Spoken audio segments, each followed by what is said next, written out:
Hi, everyone. It's Nicole, and welcome to Reinforcing Conversations, Shaping Better Behavior One Talk at a Time. This season is made possible with support from the New England Center for Children. The New England Center for Children, for over 50 years, the worldwide leader in autism education and research. Through our schools, clinics, consulting services, and the ACE ABA software system, we are shaping a more inclusive future for all. Today's episode is sponsored by Flychain, and we are going to be talking about the intersection of company financial wellness and staff culture. Flychain is one of my favorite resources to uplift the ABA world. They offer a financial toolkit to uplift your practice. From bookkeeping to options for capital to CFO intelligence, they take the guesswork out of finances for business owners. For this conversation, we are excited to be able to feature Ethan Schwarzbach from Flychain. So let's jump in to learn more about Ethan, Flychain, financial wellness, and company culture. Hi, welcome to Reinforcing Conversations. I'm Nicole.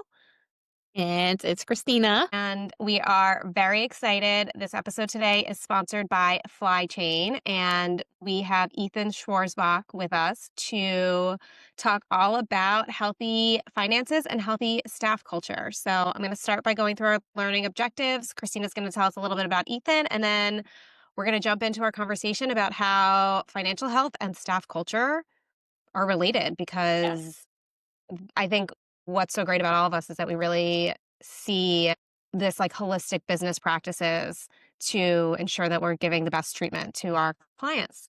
So let's start. So our learning objectives are that participants will be able to describe at least 3 essential business metrics that determine financial health of an ABA practice and explain how these metrics impact staff retention and organizational growth. Participants will analyze how transparent financial practices foster employee trust, stability, and professional development, and how these directly influence quality of care and long-term organizational success. And finally, participants will learn practical benchmarks and red flags to evaluate whether an ABA company is financially stable, empowering employers to maintain consistent payroll and benefits, and equipping employees to assess alignment with their own career stability and growth. So important. Yes. And like Nicole mentioned, we are going to be speaking with Ethan Schwarzbach. He is the CEO and the co-founder of Flychain. He spent the last 15 years working in the intersection of traditional finance and technology, but with a specific focus on a small business lending and banking, accounting, and payments. As a small business owner in healthcare, he wanted to bring his knowledge of institutional financial products, services, and technology to support small businesses across healthcare. So super excited to have you with us today, Ethan. Yeah, the feeling's mutual. Thanks for having me. Absolutely. Oh, I'm so excited to talk about finances and funding, especially as like small business owners, right? That's one of the biggest hurdles when it comes to starting your own practice. It's like, where am I going to get the funding? And, how am I going to start this? So it's cool to be a small business owner, but also to have these discussions. Yeah. It's really gratifying for me to help small businesses and also small businesses really doing meaningful work. And I think today we'll definitely chat through some of the intricacies, not just of small business, but really this ABA field and, what it takes to run a successful business and in turn have a really good company culture and supporting those staff members. And so, yeah, excited to dig in here. Yeah. Yeah. So I was telling Christina today that this topic really hits home for me, because when I was like, I don't know, 22 years old, something like that, in like the early aughts, I interviewed at a company, and, I called my parents, and my dad was like, they were a very relatively new company, maybe had been around 3 or 4 years. My dad goes, what, do they have a foundation? What's their financial wellness? Do they have savings? He's an accountant, so he's going to ask these questions. And I was like, okay, Dad. Okay, whatever. I don't know. They offered me a job. They're going to pay me money. I feel good about it. Sounds like a great job. And then less than a year later, we were in a salary freeze, and they had to lay off a bunch of staff, and they had to restructure.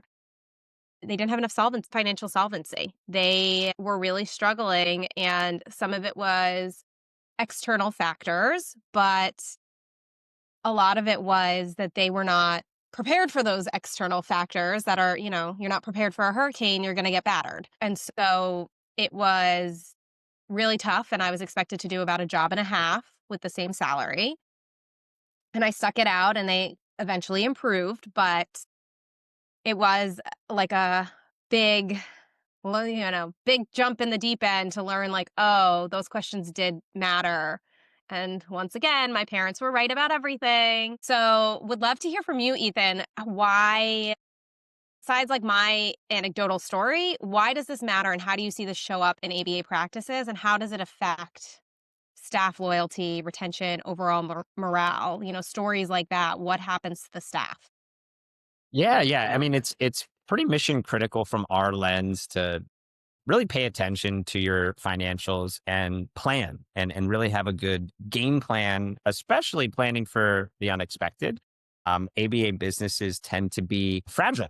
And that's just a function of, you've got fixed payroll every single week or two. Revenue is very unpredictable, as we know. Payers, whether they play games intentionally or not, that's a story for a different day.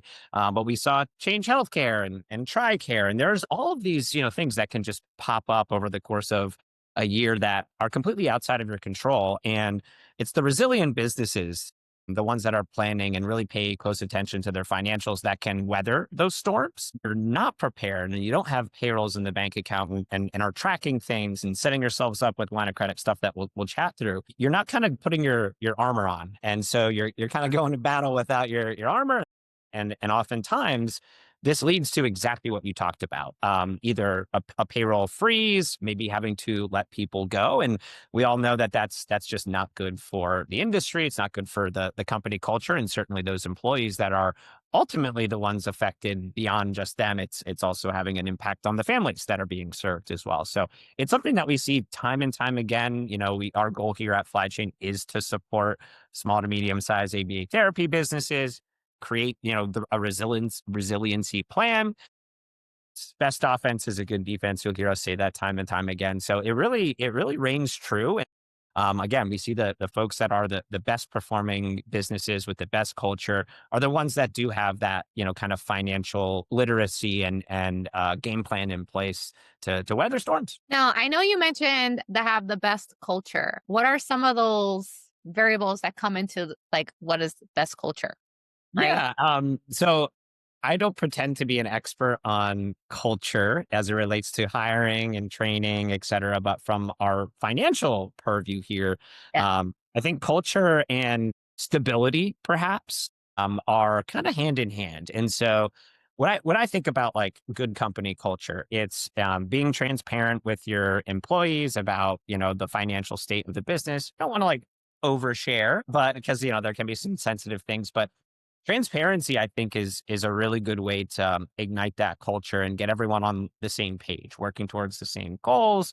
So the first piece I would say is like, transparency. The other is it's more of a almost like a negative connotation, but like resiliency here does, in our opinion, kind of have a very positive impact on company culture, knowing that you're going to be able to, pay your staff or as a employee, get that Mhm. paycheck. There are certain things that we notice that our owners are investing more into their employees because they have more time. Maybe they, have their financials buttoned up. Also, having, maybe some extra cash that you can compensate folks when it makes sense. So financial stability and resiliency, while it might not be so intuitive that they're intertwined with company culture, I can tell you that if you're not financially resilient, that company culture can head south pretty quickly. So it's more defensive of, retaining a good company culture than the opposite, which is usually catching a falling knife.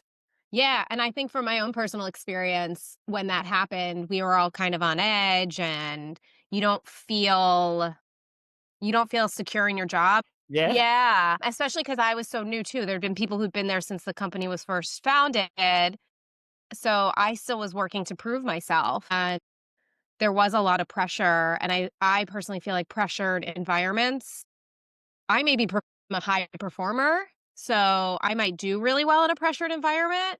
But I think reflecting back, it was not a healthy environment for sure. Right. because Right. you feel like you have to perform. And so it's almost like survival mode rather than creative, thriving engagement mode where you like enjoy your job. It's like, I got to show up and do it every day so that I don't get fired. Right. You're coming from a place of like sheer anxiety. And I would also say too, and maybe Nicole, you experienced this, but when those like cracks in the sidewalk start kind of like appearing, employees often will talk to each other. And now you almost have this fear that gets, kind of spread throughout the organization. And I think that can be really detrimental, not just to culture, but also then the next phase of that is people leaving because they're not feeling like they're being taken care of. Hey, I want to go and join a business that is really financially resilient. So I'm going to get fired and not have a paycheck for a little while until I can find my next job. And so, again, there's a lot of impacts here throughout the organization based on fear and anxiety that can arise from, working for or operating an ABA therapy business because it's not easy. And just before we had hopped on too, kind of like another perspective is like whenever a staff does decide to leave, right? And you signed on for 8 clients, and now it's like, hey, we need you to take on these 5 extra kids while we find another alternative. It's like now you're swamped and you have all this double responsibility, and now you're overwhelmed and you're like, oh my goodness, what the heck? Right. And if that happens, more and more, then you have a good number of staff members, employees that are overworked, overutilized, getting burnt out. And again, all of these things are pretty detrimental to that company culture that you're trying to build and or work for, right? So from a like culture perspective, I feel like I can see the cracks in the sidewalk being like when staff start talking to each other more or staff maybe don't do their job as well. What indicators are those cracks in the sidewalk that staff look for, employees can look for in a business that shows like maybe there's some financial trouble ahead? Yeah, I think a very clear one would certainly be if they miss a payroll. That's as clear as it kind of gets. Then I think there are more, and this will differ from business to business, but if there's not a path to maybe getting a raise or a bonus at some point, haven't thought about it and don't have maybe the money to do that, like that to me is something that could cause a little apprehension as an employee. It's like, what is my career? What does my career look like here? And if that's not thought out and communicated to you, that could be an underlying issue or a bit of a red flag there as well. So I think, again, I said it earlier, but like transparency. And if that organization's not being transparent, not just with you at that exact moment in time, but transparent with you about like, what is your role here at the company longer term? And are we setting goals? Is there some level of like professional development that is being invested in you as an employee? If you're not seeing that and you're not having conversation, Mhm. being proactively reached out to. The other thing is if you're the employee having to go constantly back and asking these questions with no one proactively coming to you, I think all of those are kind of indications that there might be an underlying issue or maybe not the right fit for you at that organization. Again, it's not always going to be just like a number that hits you over the head. It might be some things that you can kind of suss out based on employer behavior. I actually tell my staff all the time, especially when you're interviewing, it's a point for you to interview the company too. It's not just one sided, it's reciprocated. So ask them all the questions that you need to know that you're going to be supported. Like, oh, do you guys offer incentives? Do you guys have a bonus structure? What do raises look like? How often do you do them? Or the salary range, right? That's also kind of something too. It's like, well, like when I was interviewing, I tell my staff, like, oh, I interviewed for a place. So the range was 25 to $30 an hour. So at the interview, I said, okay, well, what are the requirements to be able to achieve that $30 an hour? And he shared, oh, you got to work in a couple settings. And I'm like, check. I'm not getting going like this. Everything that I check off to show like, okay, well, he's like, well, you give it a couple months by the summertime, which was 3 months later, you go up to 30. Sure enough, three months later, hey, 100% on my eval, give me my $30. But these are all important questions to ask because one of the things too, especially people could get comfortable working for a company for 10 years, still making the same amount of money. It's like your skill Yeah. set's growing. And then it's like we have these new BCBAs that are coming in that are brand new. And then you get mad because you're getting paid the same as entry level. Yeah. Or No, less. I think what you said there is so important, right? Which is you had that conversation about when is my bonus and they had clear answers, right?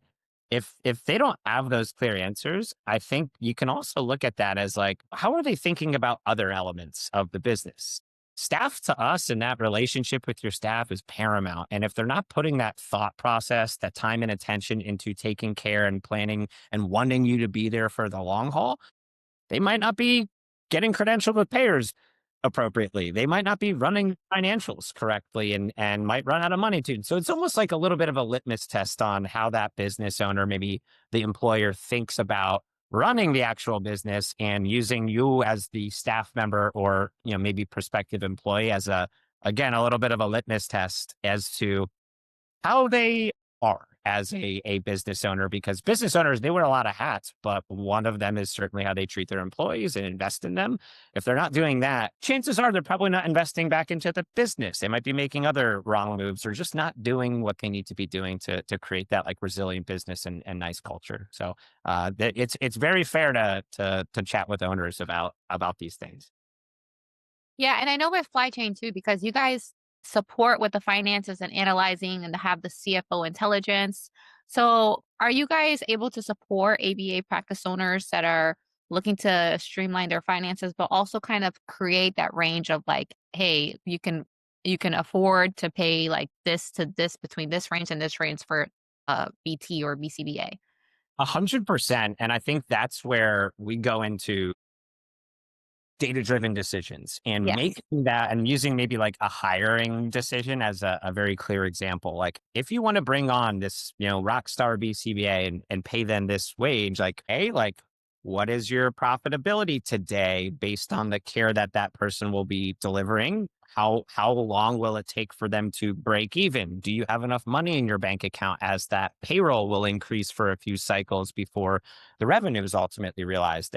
It's kind of making sure that as a business owner, you've got all of the numbers in check so you can actually grow or make that decision. What we've seen time and time again is, you might not have enough money in your bank account. You don't have a, credit line in place. Maybe you do have enough money in your bank account and you go and hire two people. That's great. And then there's an issue with payers. Now you've inflated payroll and you weren't preparing for this, perhaps issue that was no fault of your own. And now you're, you know, in a really dangerous position as a business owner. So we'll look at things like net profit, look at things like gross profit, just to get ourselves familiar with the business, and then we're able to benchmark. So benchmarking to us of financial data gives us a really clear picture on like, hey, where are there levers to improve the financial health of this business? Should you try and renegotiate rates and get a higher reimbursement rate from a specific payer that you might be breaking even on or actually losing money? Let's look at your utilization rate as well. And if you have W-2 employees that are underutilized, like that's going to bring that net profit down. So for us, it's kind of like counting every bean that would ultimately impact a decision to hire, to open another location, to credential with a new payer. And we just see those that make data-driven decisions are the ones that, are A, successful, but B, can weather the seasonality of this industry, the unpredictable issues that we encounter with payers. So you'll hear us say this again too, like measure twice, cut once, and never make a hiring decision, never make a decision for anything within your business unless you've got numbers that you can justify that Yeah. higher expense, whatever it may be. It's so interesting because the way that you describe it, I think there's a lot of BCBA business owners who don't have the business experience, and I think And oftentimes that that's no fault of their own. I don't know how to yeah, do ABA therapy. but the way that you describe it, it's almost exactly what we do, but you're making data-driven decisions on finances, and then you're implementing interventions that are financially driven. I was like, "You're speaking our language." I don't understand why business owners are so afraid of this because it literally, instead of a client or a child or an adult or whoever, Us. the it's us, it's our business, it's the finances, and you're saying like, "Okay, we're gonna negotiate a higher rate with payers, and for our ABA people, you're gonna drop a phase change line, and we're gonna see whether or not our profit margins increase or how our savings go up, and then we're gonna make a new decision based off of our new data." It's very similar to ABA, and I feel like it should be more accessible. We need more people like you speaking about it to make it I was like, "This makes so much you're you're speaking my language. It makes so much more sense the way that you're saying it, and it doesn't feel as scary. Yeah, I will say it's incredibly rewarding from our end because our customers, especially those that are owners, BCBA owners, whether they're still carrying a caseload or not, doesn't matter, but they're really good at reading data. It's just they're Mhm. been trained or familiar with financial data. And then the other complication is the data to get in the ABA therapy universe is a lot more disparate than it is in other industries. So you have, if you really want to get to these like decisions, you really need to break down all of your expenses. What is your clinical salary, a payroll rather? What is your operation Mm. payroll? Okay, now we can understand cost of goods sold. Then the other piece would be like, we go into like EMRs and billing systems to break out like every single CPT code, service line, et cetera. So it's not that our customers can't read the data. It's just in a bunch of different systems, your payroll system, your bank accounts, your corporate cards, your EMR or billing system.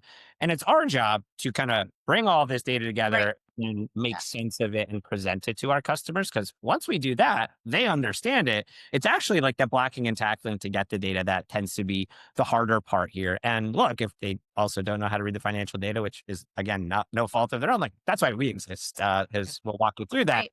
and try and present this in a way that is BCBA friendly, so to speak. Yes. Well, you just did it for me. I was like, "Oh, I'm understanding all of this very easily from a BCBA perspective." Um, Right? It's different than running a pizza shop where you've got like some payroll, you got your supplies, your rent, and you get paid in real time, and you always get paid what you charge people. It's just very different in our universe, and there's a lot of unpredictable, issues, especially as it relates to revenue. And it's just corralling this data and trying to make sense of it in a way that a business owner with an ABA can understand it. And then again, make those right decisions. Kind of hard to make right decisions when the data's all over the place and you don't really have a mechanism to gather that and interrogate the data. Now, I have a question, right? When it comes to deciding like the percentage of reimbursement, what should go to staff and all that stuff, how do you guys kind of align that? Because through like other group chats, especially like if you're contracting, right? It's like, oh, well, if the company is taking this amount of percentage of the reimbursement, then it's a red flag. So do you kind of have any kind of stats or like average of what a typical reimbursement percentage should kind of range from? Yeah, we think about it pretty holistically and then also very granularly. So when I say holistically, like some of those metrics, right? What is your net profit margin and what is your gross profit margin? And we have like benchmarking and targets there based on our 150 customers as well as industry data. So where that net profit, where that gross profit shakes out, will kind of tell us, are you healthy? Or do we need to kind of go and see if there are some levers to pull here? Now, when we kind of get a little bit more granular, we'll look at like clinical payroll as a percentage of operating revenue. We want that to be usually like below 50%. And that indicates that like staffing costs actually align with those reimbursement levels. To answer your question around like reimbursement rates, every business is different. Everyone operates in different states. They offer different services, and they obviously have like different funding sources. So different payers, whether that's Medicaid, whether that's commercial payers. So it's kind of like taking this principle and applying it to each individual business, understanding what that payer mix is, where you're located geographically will have an impact on like what actually that payroll amount is, so what the salaries are, not just aggregate payroll.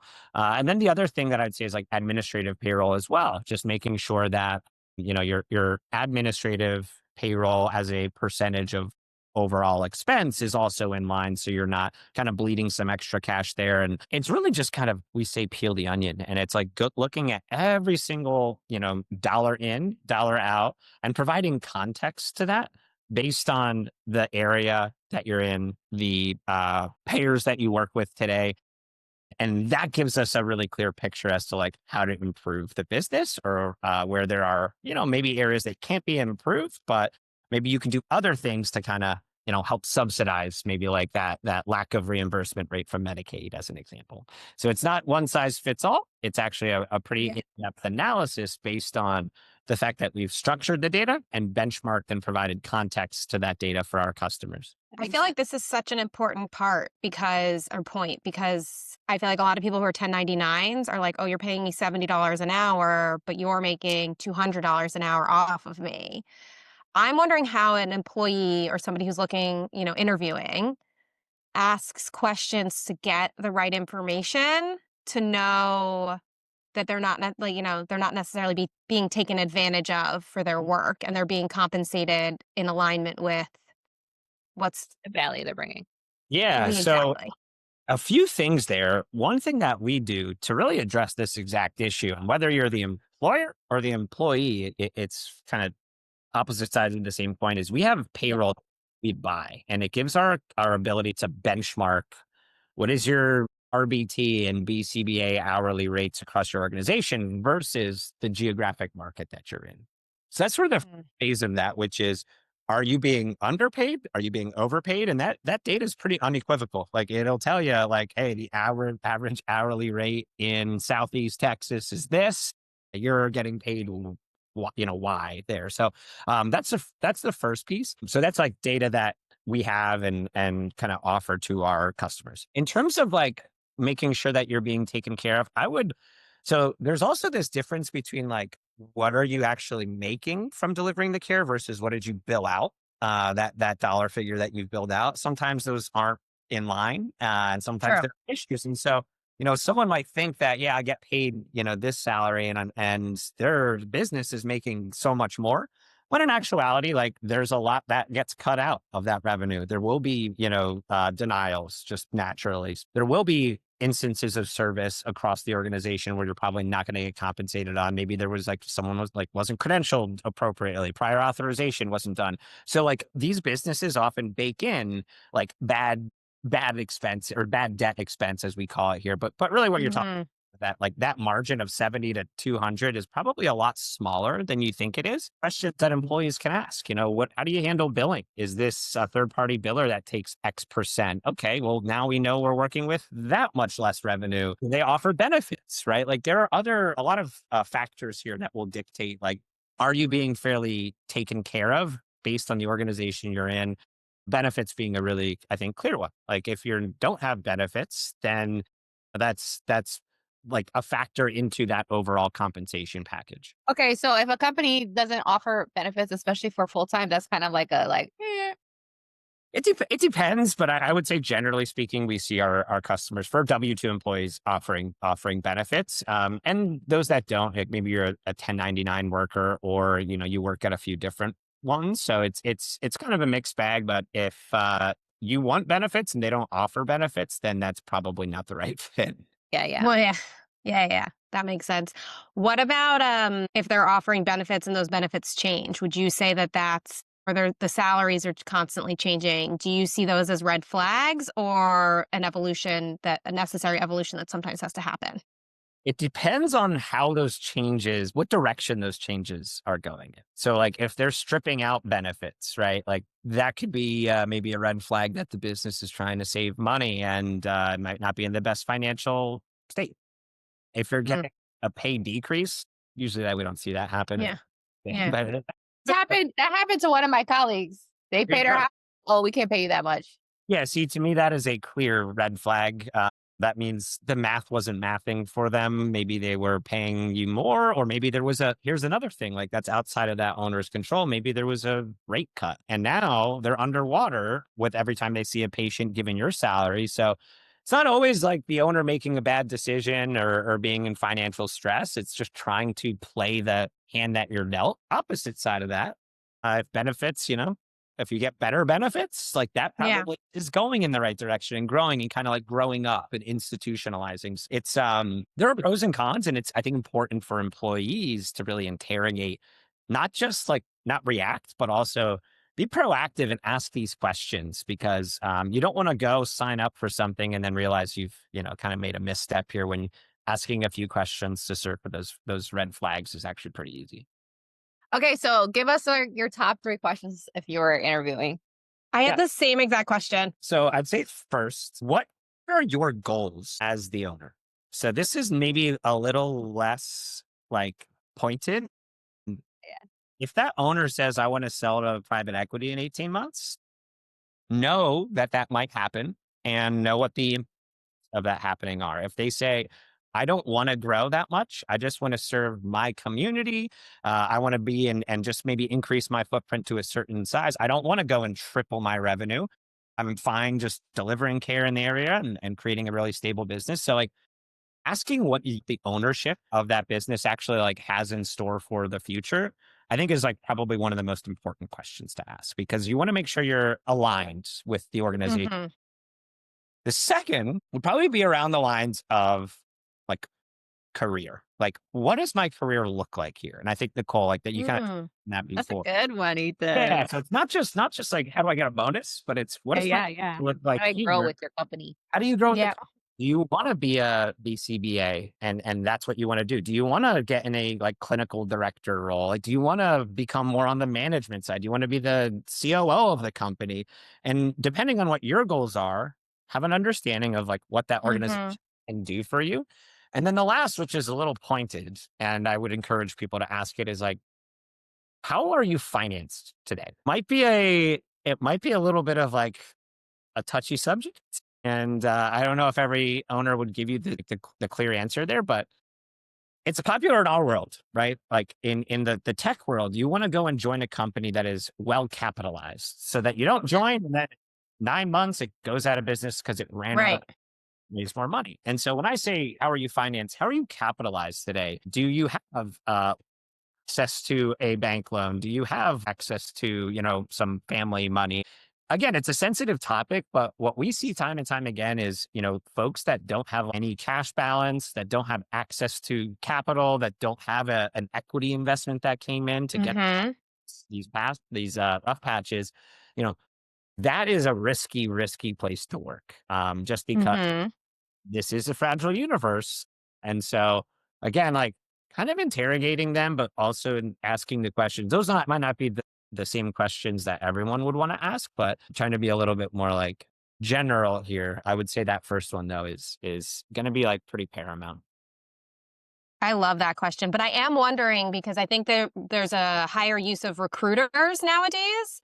So I don't know if people always have access to those who would know the answers. Yeah. So one thing I would do is, hey, I know I'm going through a recruiter. Can I talk to someone in management? I want to know who I'm Mhm. looking for at the end of the day, who's going to be cutting a paycheck and will have an impact on my existence here.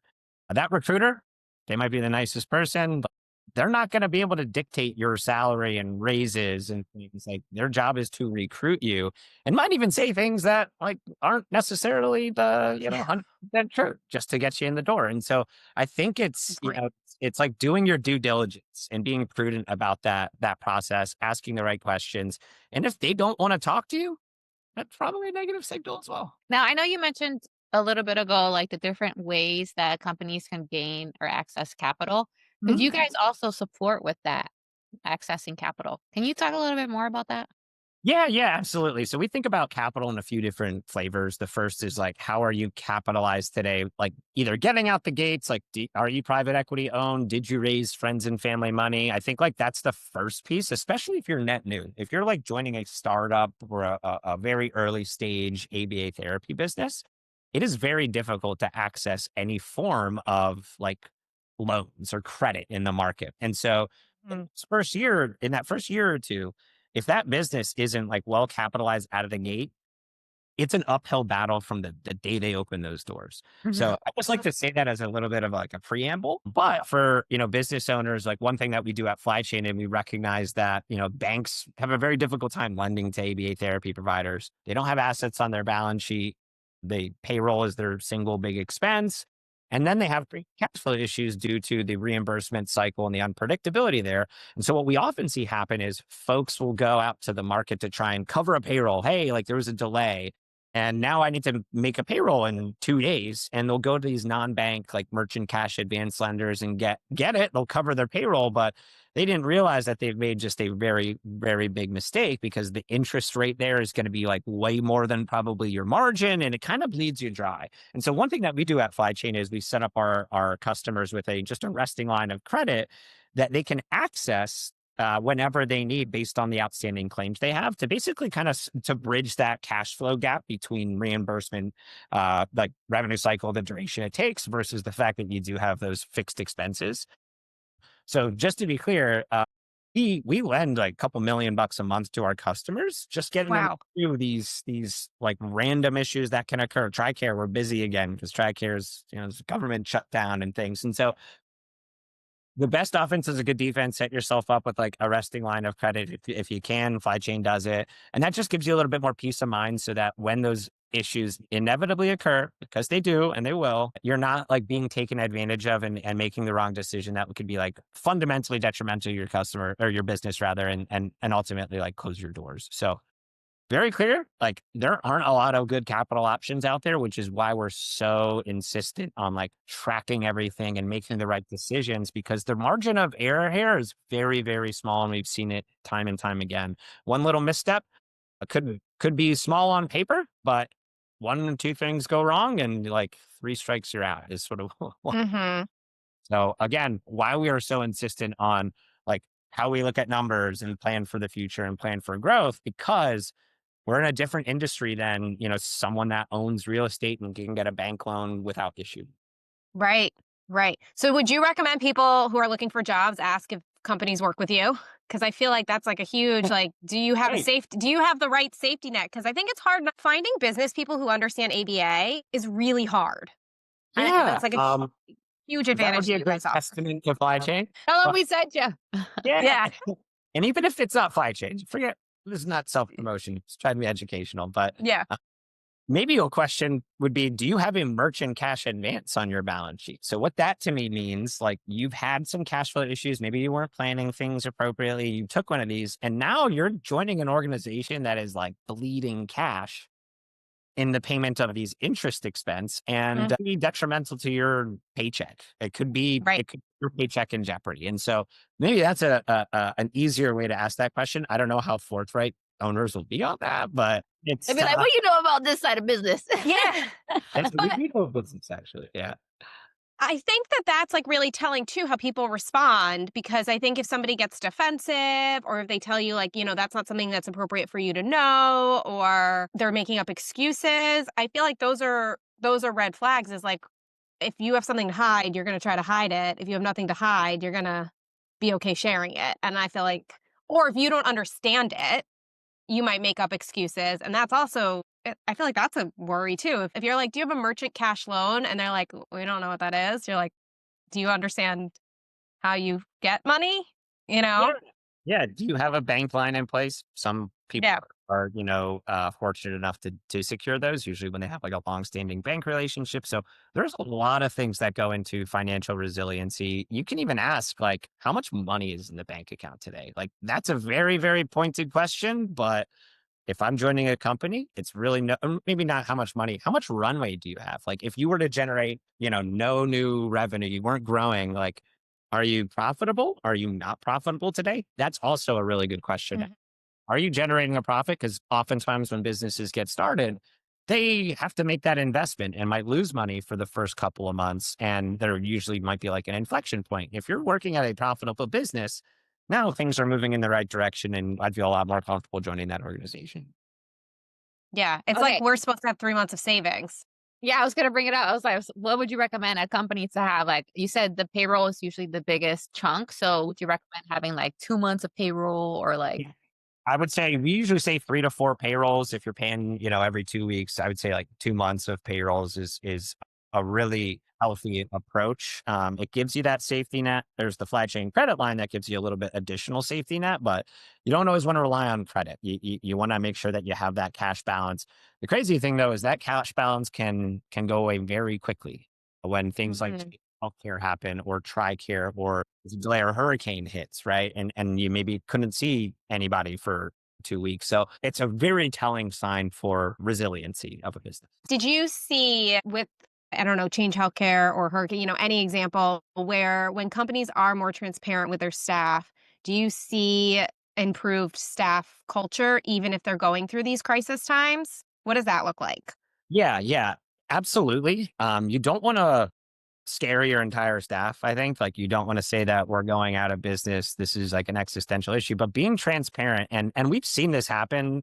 Granted, it's usually when there's more of these like existential things that have happened, like a Change Healthcare. And if you've been transparent, I think prior to these issues, maybe be transparent when things are good that gives you've created trust now. And so maybe like we had customers that said to their staff, like, Change Healthcare happened. We haven't gotten paid in like 3 months. We're going to pay you when the money comes in, but like we might not be able to make like 2 or 3 payrolls. That is no fault of the business owner.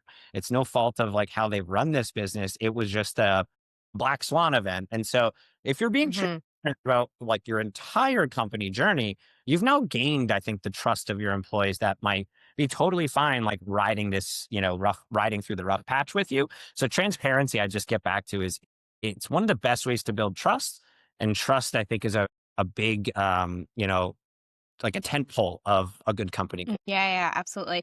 I'm just wondering, can you just really quickly, because a lot of our listeners are BTs or RBTs, and they may not even know what the Change Healthcare crisis, the issue was, just like a quick snapshot of what happened so that they also know what could go wrong financially.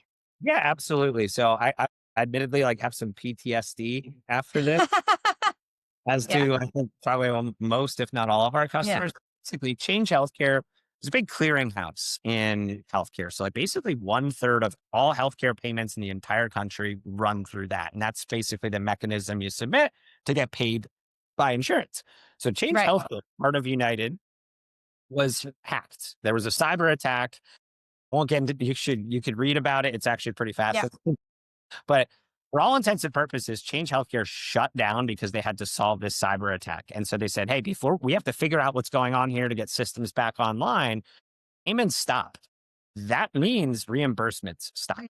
And so how do you like compensate your staff? How do you continue to see patients when all of your revenue, if you're submitting exclusively through Change Healthcare, just ground to an absolute halt? Imagine like one delay from one of your payers happening, like a TRICARE, but imagine that mhm, all of your payers. It would be like going and buying, going to a pizza shop and they only accept American Express, and American Express shut down. Like that pizza can't make money. And it was the exact same right. thing in our universe, and it took months before those I claims know. started paying. And so it was one of the craziest things I've seen, from my like professional financial purview. And it was really detrimental to the industry. I thought those that had the right kind of plan in place, both with like a nice reserve, if it's easier said than done. Everyone would love to have more cash in their bank account, but those that were managing the businesses more prudently, having that cash reserve, setting themselves up with a line of credit through us or someone else, like those are the folks that were not really impacted much by this. It were Mhm. ones that, like the best laid plans can kind of blow up pretty quickly when something that existential can happen. So I think it reinforces the notion of like the best offense is a good defense, and offense doesn't always mean growth. It can just be financial stability, and Mhm. yeah, sets you apart, especially in times of turmoil, because other folks are going to be really feeling that pain, and you can probably ride that out. But it was crazy. Sorry to make you relive it. Yeah, it was a lot of sleepless nights. Uh, I I can only imagine. I stay outside the in-network world, so I feel like I wasn't as impacted by it, but I do remember just how the whole ABA, and it sounds like, I guess I don't know if I didn't realize that it was also other healthcare fields as well. All healthcare, like one Yeah, third, all healthcare payments just crazy. basically ceased to pay, and it was not just ABA, but thing with ABA is the businesses are more fragile. There are a lack of Mhm. options. So, like, if you're maybe a primary care physician that might own their doctor's office and own like an X-ray machine, a bank, you have a bank line in place. Like they like lending to folks like that because Mhm. the ABA universe doesn't really have that due to the unpredictable nature of insurance and those fixed payroll expenses without assets. It really creates like a lack of other options, whereas other industries might have those. And so it was really felt in the ABA therapy universe, I think, a lot more than in other industries within healthcare. All right, cool. Hmm. That was definitely informal. It's a lot, right? It's like, oh my goodness, there's so Yeah. much to take in, but it's super exciting to have this discussion because it's needed, right? Like, who talks about finance? Like Nicole said, we need more conversations like this to Yeah. educate and empower, but let people know, like, hey, there's companies like Flychain that can help be that middleman, but also help you guys grow and scale too as business owners. Yeah. Scale. prudent manner. And that is very much something I would say, try and preach from the mountaintops. Like growth at all costs is not the way to run an ABA therapy business. It's prudent growth, making sure that you're hiring people at the time when it makes sense for you to hire because the data tells you that you're financially resilient enough to do that, and spreading yourself too thin. That's when business owners we see get into some trouble. When you are trying to quickly, you hired 2 or 3 new employees without enough cash in your bank account, and now all of a sudden you've like gotten over your skis, and that can come back around pretty quickly and bite you in the butt. And so prudent growth is in our opinion the ones that, like, the businesses that are the most resilient, the ones that ultimately will scale, the ones that will get to that North Star goal of theirs, are the ones that are taking their time with it versus growth at all costs. Because when you do grow at all costs, like you're just fundamentally putting your business in a more vulnerable position. What steps can ABA owners take Mm. now to be proactive and prepare for financial challenges? I think just based on Flychain and our origin, actually doing advanced payment on claims, setting yourself with that like peace of mind resting line of credit, that is not a solution to the problems. That is I like to say that is a like safety net or a band-aid over a wound. When we say wound, what we're talking about is what are the underlying issues that might have caused that, cash flow issue. And so that is now really paying close attention to your financials. Review your financials like at a minimum monthly. Really track payer trends. Tracking payer trends is a really, really good way to get out in front of issues. Like if you're looking at your finances month over month and you see that one month, one payer went to zero or one payer dropped by 50%. Is there a billing issue? Is there something going on there that you can interrogate before it's too late? So I think it's Mhm. just planning and really understanding your numbers, what your net profit, gross profit, compensation, all the things that go into running a business. Really having a good pulse on that, I think it actually solves a lot of the problems, hopefully to the point you would never have to access that line of credit. We talked Mhm. for good practices. Have those payrolls in your bank account. If that is foregoing growth for 3 to 6 months just to build up a little bit of a cash reserve, like, might be a great decision to try and build that up so can grow and use that like war chest to actually take advantage of opportunities.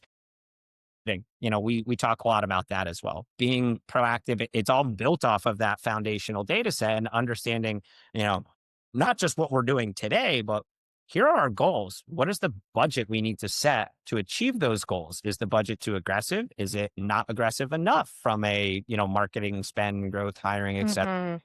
Budgeting, and then being accountable to that budget and looking at how you performed against that budget month over month, I would say is also incredibly important. Because if you're off base on the budget based on what you did the last month, that can be you can course correct versus maybe run Mhm. one direction for 3 to 6 months, not realizing that, you weren't in line with that budget that you had already done the work to prepare for.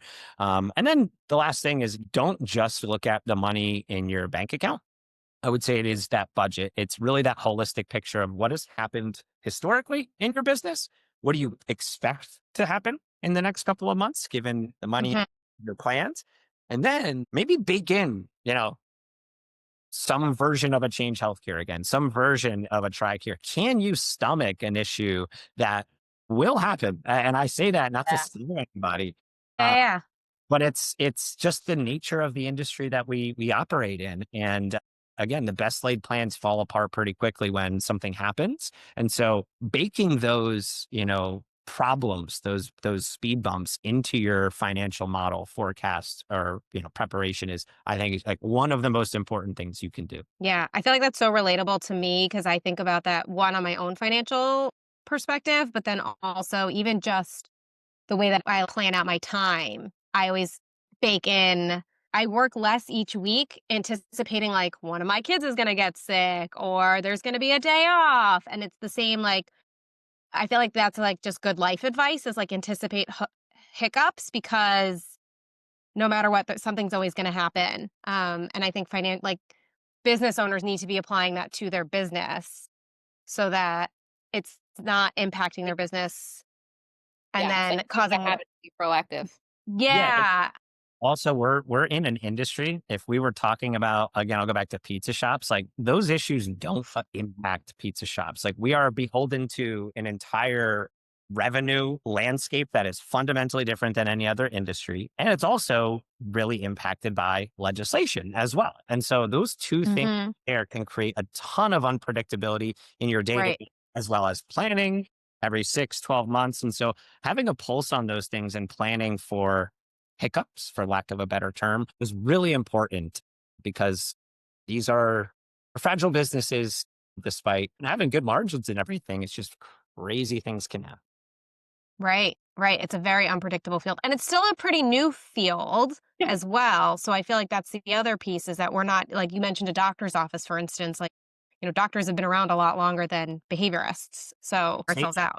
It's funny you say that, and that's another reason why I think like banks as a generic Yeah. state, banks writ large, they don't like lending to ABA because of the lack of assets, but also it's a nascent industry. If you talk to a bank, I'd bet 95% of banks will ask you what is ABA therapy. And now we're like trying to convince someone that like, hey, this is the business that we have, blah, blah, blah. And banks are very conservative entities. And so the second that Mhm. getting into something that is new or unknown, they're not going to take that leap. And so Right. again, it is nascent, and unfortunately, the nascent nature of the industry does limit some options that other industries, even within healthcare, have. Access to better finances for from a bank, as an example. Yeah.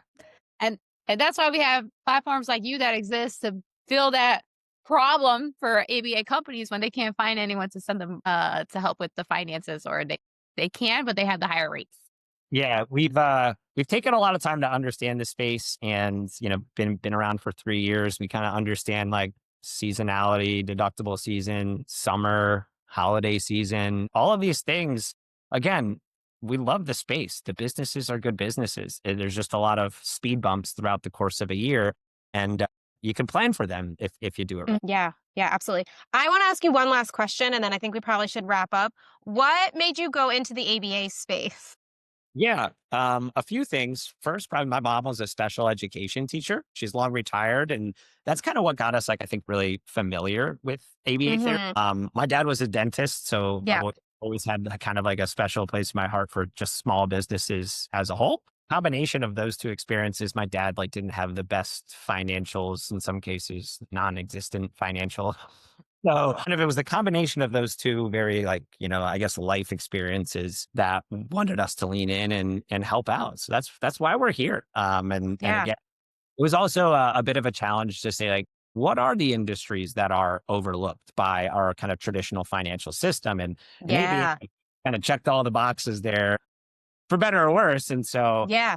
it was a personal journey, but then we're here to stay. Like we have about 150 customers today, and we just wake up every day Amazing. and just get to talk to them. And admittedly, sometimes we play therapist to chat with them and get them comfortable with some of the issues they encounter. But that's us, and it's been an absolute joy so far. And we're just getting started, as we like to say.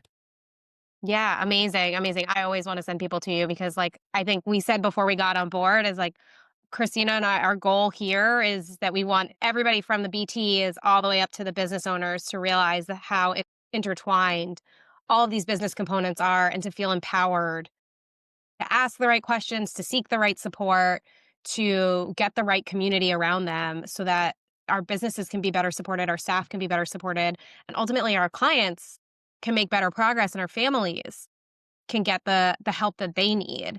Because at the end of the day, that's kind of why we all are here. Increasing that footprint of care, or at least Yep. making that footprint a very stable footprint, is kind of paramount for us. And all the things that we do are all just chipping away at trying to improve margin and give you Yep. resiliency, data, and capital, just to help you grow. Or if you're not looking to grow, you know, be a kind of bulletproof entity here, so you can continue to deliver care on your own terms and have the impact that you want. Yeah. And then hopefully retain staff because maybe the business isn't growing, but they're going to continue to grow and want raises and increase benefits as they stay in a company. So keeping that culture positive, even if you're not growing. Yeah. So I think we should probably wrap up. but where can people find more about Flychain? Yeah, we're check us out on our website, flychain.us. We've got some cool resources there, blog posts, just a lot of educational material specifically on kind of this side of the fence. I would say that's the first place. You can always shoot me an email, ethan@flychain.us. We do like free financial consultations, especially as we're in Q4 now. People are either kind of like having to wrap the year up. It might be a good time to think about like making a change and get your numbers up and, in good like institutional order. And then also with Mhm. 2026 right around the corner, tax filings coming around. So we will lean in, talk to you, and kind of do that free little financial consultation just to learn about you as a business and see if there's anything we can do to help. Well, thank you so much for being a part of our episode. And we're looking forward to what's to come with Flychain. Yeah, well, the pleasure was all mine, and thank you again for having me, and excited to do this again. Yes, we'll talk again soon. All right.